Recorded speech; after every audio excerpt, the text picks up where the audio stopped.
கோவை மாவட்ட காவல் கண்காணிப்பாளரின் புதிய உத்தரவின்படி காவலர்கள் தங்களது எல்லைக்குட்பட்ட பகுதிகளில் காலை மற்றும் மாலை நேரங்களில் நடந்து சென்று ரோந்து பணிகளில் ஈடுபட்டு வருகின்றனர்.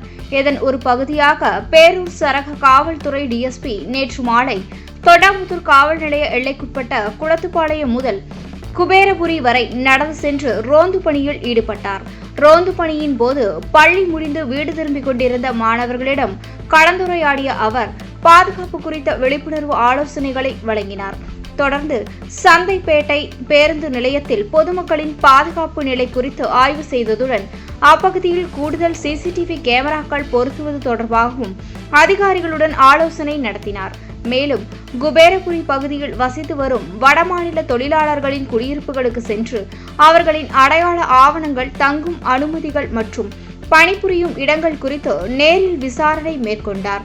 போலீசாரின் இந்த கால்நடை ரோந்து பணி பொதுமக்களுடன் நேரடி தொடர்பை ஏற்படுத்தி அவர்களின் குறைகளை உடனுக்குடன் அறிய உதவுவதால் அப்பகுதி மக்களிடையே நல்ல வரவேற்பை பெற்றுள்ளது.